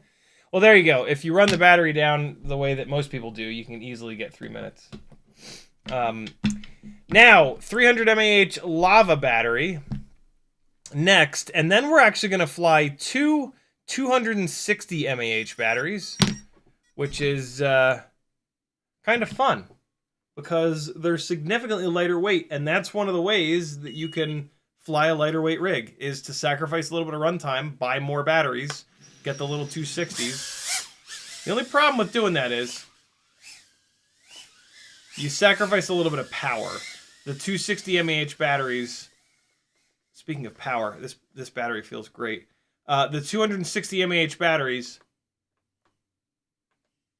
make less power because they sag more, because they're lower milliamp. Oh, God, I almost put that one into the dog bowl. So, as you can see, lots of power. Lots and lots and lots of power. This is like, this ceiling is like 16 feet here that I'm like sticking to like glue. This is a dangerous game. Let's at least go the other way. Oh, God. It's so much easier to go the other way. But I'm not as good at doing right-handed orbits. I'm going to annihilate this battery doing this. But it's just too cool looking. That's way too fun. Oh, shit.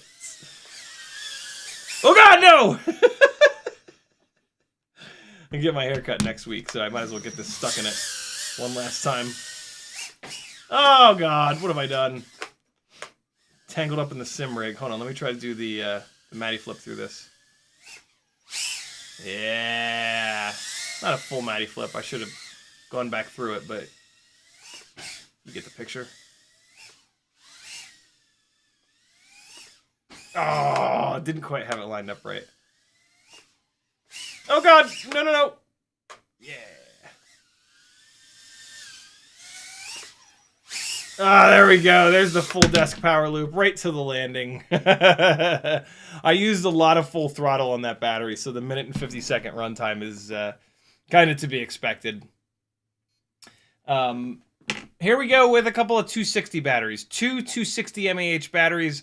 I hope you guys flew your 6 batteries today. If you didn't, what are you doing? Do it! It's fun, and you'll be a better pilot. Here we go. 260, probably like a gram and a half lighter. Oh, yeah, it feels... You really feel it.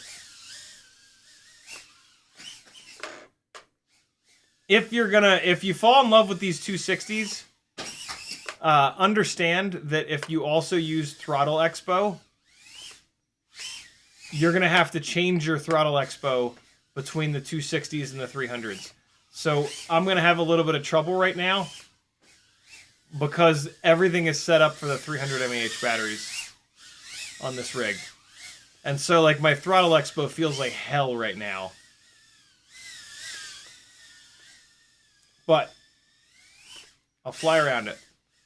See that? There we go. That first power loop, I thought I had enough. I thought I'd given it enough throttle, but not quite because the 260s are going to sag a little bit more. So you're going to get a little bit less power. Even though it's lighter, it's actually a really interesting thing, right? So like you get less power because the battery sags more, but it's lighter. It's not enough lighter to offset, but and so what you end up with is something that has less power, but it has better flight characteristics from being lighter. So like when I change direction here, it changes direction better. It doesn't change direction in the thrust direction better, but everywhere else it changes directions better. So it's kind of fun to go from a 300 to a 260. It really shows you the difference between like power to weight and just weight. Oh boy, here we go again with getting tangled up in the 18 cymbal stands of the drum set. Oh, wow, that was a shit bit of flying right there. Oh, but that was pretty sick. Still almost 2 minutes of runtime. And I came in plenty early. I won't have to put this on the storage charge. Last battery, friends. One more 260 mAh lava from Beta FPV. Sporny says you could weave through the ceiling fan when you sink the orbit. I would much rather try to land on the ceiling fan blades, but I still don't think that's a possibility. I don't think they're grippy enough. Oh! I just heard this little dunk of bumping into this guy. Ah! I didn't give it enough throttle to get it up over that part of the couch. But what I was going for was going to be that. Woo! What a save. Crash recovery. I love you.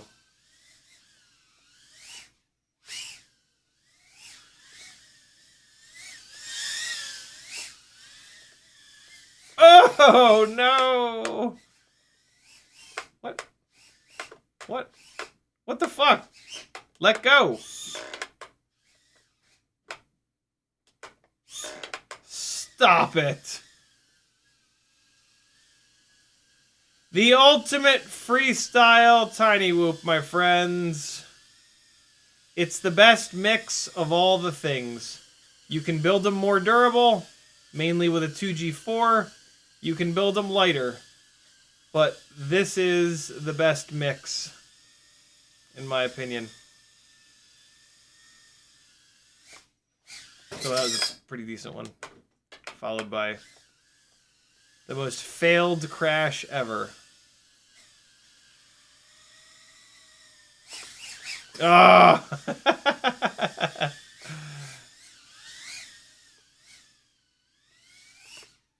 Oh, yeah, it is running out of power. You really notice the battery sag towards the end of the battery here. I have this this PID tune set pretty aggressive. I probably need to spend a little bit of time retuning this thing. There you go, people. That's the one for you. All of the things that that I've sort of figured out to make these things fly really well inside, all in one build. Like I said, you know, you can build them to have stronger. You know what I always think about? I think about like in video games when like fighting games. You know, so Ryu, Street Fighter, right? Ryu versus I don't know, Dulcim. They'll have like they'll in like the old video game magazines, they would have like a pentagon or a septagon. I don't know. It has 6 sides or 8 sides. They have a shape, and then in that shape there would be like how fast, how hard they hit, how good they block or whatever, right? Like all the different attributes. And then on the middle for each different character, it'll have like a spike that goes really hard, like range. Range will be one of the options. So Dulcim, his on the range point of the octagon, it'll be like all the way up because his arms stretch, right? But then like in the power department, he won't go all the way out, right? And so you'll have like this little map of like for each character, like what they do really well and what they don't. I always think about that with these. And this right here on that pentagon he would be like Ryu, where it's like really good on everything. You can switch this to a lighter weight frame, and that's gonna make the weight one go out farther, but then the durability one's gonna come back, right? And so this represents like a mix of all the things. This is the all-rounder. This is Ken and Ryu. It mixes all of the things exactly the way you want them mixed for indoor hardcore freestyle flying. Durability, lightweight, cornering, flight characteristics, you know what I'm saying? Makes sense? Power.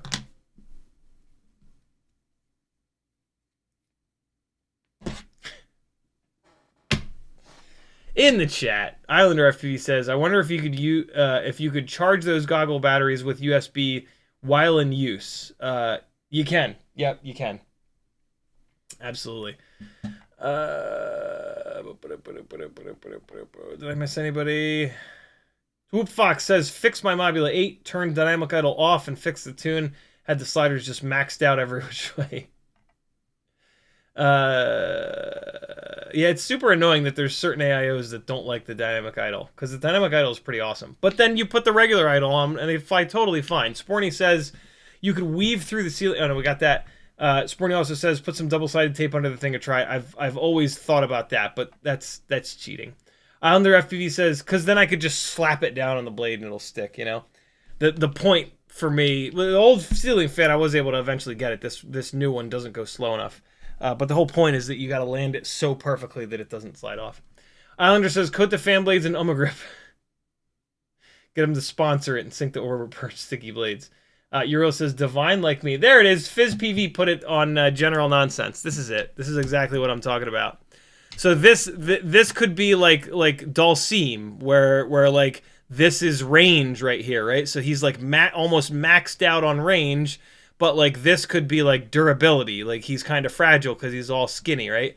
This is not what this ultimate freestyle TinyWhoop looks like. This ultimate freestyle TinyWhoop, this pink shape here would be perfectly, it would be the same shape as this thing because it's got the perfect mix of durability, power to weight, cornering, flight characteristics, all up weight. You know what I mean? So it would be like, it probably wouldn't be up this high. It would probably be right around here. So it would just be like a pink shape that was a perfect octagon right around. Good find, Fizz. There it is, my friends. What other questions you guys got? The tune. I'm sure somebody will care about the tune. Don't tune it. Leave the Mobula 6 2024 tune on it. It's totally fine. If you decide that you want to make it fly worse by trying to tune it, even though you don't know what you're doing, here's how you don't screw up the tune, but you potentially make it fly better. Because it does depend on like the parts and pieces. And when you start swapping frames, swapping motors, swapping stuff, you might actually need to move the tune around. Let me give you the absolute easiest way to tune that'll get it like 95% perfect. Eventually, Betaflight Configurator has decided that it has no will to live and just wants to sit here bouncing for ages and ages and ages. B-Law, just rewind. We've been talking about it. It's not as easy as just like a list. All right, so in the tune, this is where I'm at. Absolutely do not just copy this tune. You will not like it. I fly a very weird tune. But it's just this right here. This is all you need. Tuning in 2025 is the master multiplier. And the super easy thing to do is to take this. Right now it's at 1.0. Hold on. Scroll up a little bit. Make sure you guys can see it. So right now the master multiplier is at 1. If you decide that you want to try to make it fly better, take it and go from 1 to 1.2. Save. Fly it.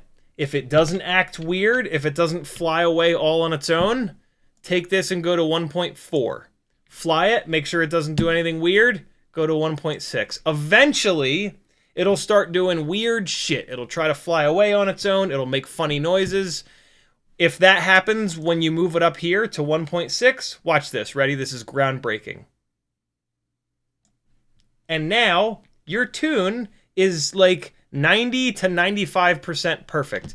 You could spend 10 hours in like attaching an open logger and black boxing and doing all this stuff, and you would only really get like another 5 to 10% of performance out of this thing by spending all that time and all that effort. The master multiplier makes it so simple. It moves all of the stuff up at the same time, and it makes it super obvious when you've overtuned it, and then you back it off a little bit and you're good to go.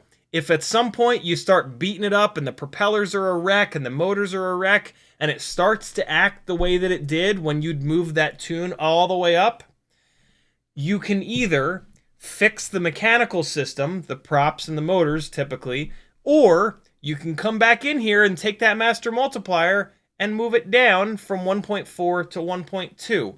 And now you've got a little bit more headroom there, and you can go beat it up some more. And then if it starts acting weird again, you can move it down to 1.0. And then you can move it down to 0.8. At some point, you're going to move that master multiplier so far down that it starts to fly like shit.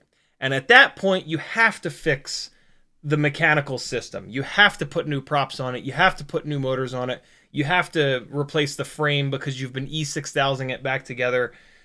Whatever the case may be. But this is the beauty of the master multiplier. It makes that so simple.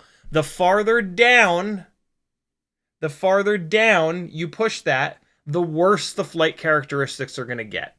The farther up you push it, for the most part, the better. There is a point where it doesn't really make any difference, but that's pretty rare. Usually you'll be able to tell that the flight performance gets better, and now you've gone too far and it's flying away on its own. It's making funny noises. It's not flying better, right? There's a point where you'll push that master multiplier so far up that what basically starts happening is that it overcorrects. The PID loop is so aggressive that it overcorrects again.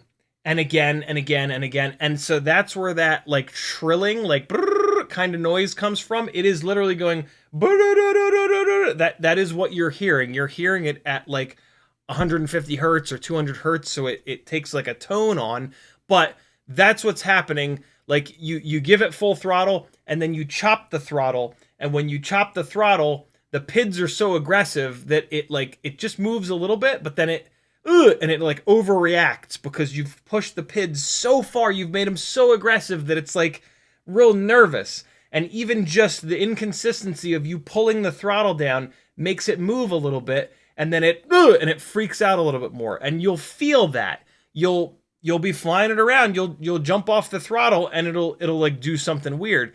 Well, guess what? The flight characteristics have gotten worse at that point. You push the master multiplier so high that you've gone too far and the flight characteristics got worse. Pull it down a little bit and the flight characteristics will get better because the PID loop will no longer be overreactive. On the other side of it, if you keep pulling it down because you keep beating the shit out of it, at some point you'll pull it down so far that it'll be like wobbly. The PIDs will not be aggressive. Something will happen and it'll take a split second to actually wobble its way back straight because it's not anxious enough. It's not nervous enough. It's like chill and it's just sitting back. Jeff Bridges all fucking like, well, we good. We'll just fucking float around and floppity, bitch. Make sense? Do your tuning with the master multiplier. If you want to go a little bit farther than the master multiplier, one of my favorite ways to tune these things is to just add D-gain. D-gain, oh, it won't let me move the sliders in virtual mode? That's kind of stupid. D-gain is the one. It's the one that eats the prop wash, It's the one that softens everything up. It makes your flight footage look better. It makes it look less nervous. And so what I do is I run a lot more D gain than P&I gain. This is pretty extreme, admittedly. Most people don't like this much of a ratio. The ratio is 0.3. If I move this down by 0.2 and I move this down by 0.2, you can see 1.3 to 1.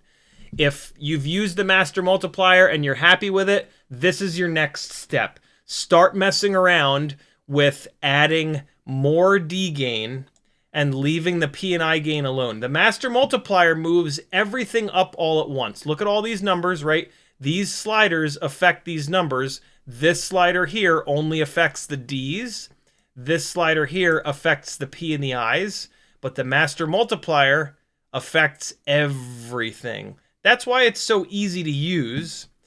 But again, if you want to go a little bit farther down the rabbit hole with tuning, if these two are set like this, you're going to go up to 1.2. You'll probably like this. I like it 1.3 to 1 for my ratio, but you'll probably like this a little bit better. Maybe even this. Maybe even just 1.1 to 1.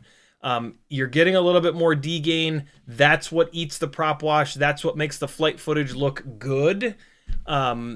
And this is a really nice place to start if you feel totally comfortable with tuning with the master multiplier and you're like, oh, I want to dive a little bit deeper into this. This is your next step. After that, you can just, for the most part, you can kind of go from the top down. Start with adding D gain. Get this into this 1.2 to 1 ratio. Fly it, make sure all's well. Then you can go like this. Then you can go like this, right? We're maintaining that ratio, but we're making the D and I gains more aggressive. And now if you want to keep diving into tuning, you can start messing around with your feed forward. This is the stick response. It's exactly what it says. For less stick response, more delay, more smoothness, you're going to turn this all the way down. For better stick response, more sharpness, you're going to turn this up. This does not affect the tune. This just affects how your sticks react to the quad. And so you can start playing around with this. Next, you can start playing around with dynamic damping, Dmax. This increases the D gain only when you need it, and then decreases the D gain when you don't need it. From default, it's at 1. That's pretty damn good. I like to move it up to 1.2. You might not. I gains, don't bother messing around with I gains. They're very difficult to tune and they do practically nothing. Pitch damping, this is a nice thing to kind of just automatically do. This is going to give more PID authority on the pitch axis. The reason why that's nice is that your heavy ass battery runs on the pitch axis. So you can almost do this by default with a TinyWhoop because it has more weight on the pitch axis. You're giving that axis more authority, more power, more it's not actually giving it more power, but it acts like it's giving it more power. Don't go bananas here. Take it from 1.0 to 1.1 and just leave it on both of these. You can just sort of do this. This is fine. There you go. There's a super quick little tuning tutorial for you. Filters, leave them the hell alone. They're probably going to be dialed pretty perfectly from the factory. Rates, of course, you want to spend a bunch of time on. Throttle mid, throttle expo, you got to watch my live stream about it. You have to actually understand that to be able to tune it in a way that it'll make things better. Otherwise, you'll absolutely make things worse. It is exactly midnight. Look at that. Last comment of the live stream is Goated04 just bought a new set of screamers. When setting up in the motors tab, one sounded weird and eventually quit. Most of the motors have a little black on the windings too. Bad batch, new AIO as well. That one motor is probably bad, but yeah, I don't know. Take pictures and send them to Weebleed. Jeff will take good care of you. And yeah, take pictures and send it to him. He'll almost certainly replace that one bad one. Black on the windings is weird. There should not be black on the windings. So yeah, get him some pictures, and he's an awesome dude. He'll probably take care of you. Thanks for hanging, friends. I hope you learned something. I hope you build your own ultimate indoor freestyle TinyWhoop because it is so much fun to fly. And if you start doing 6 batteries a day on this, your FPV piloting skills will explode. I promise you. You will become so much of a better pilot in not a lot of time from consistently flying a bunch of hard freestyle batteries inside your house in like 20, 25, 30 minutes every single day. You will fly outside and you'll be like, oh my God, I am way, way, way better. I promise you. Cool? Have fun, friends. Here comes some more flying big stuff that I shouldn't be flying around the neighborhood. See you guys on Friday.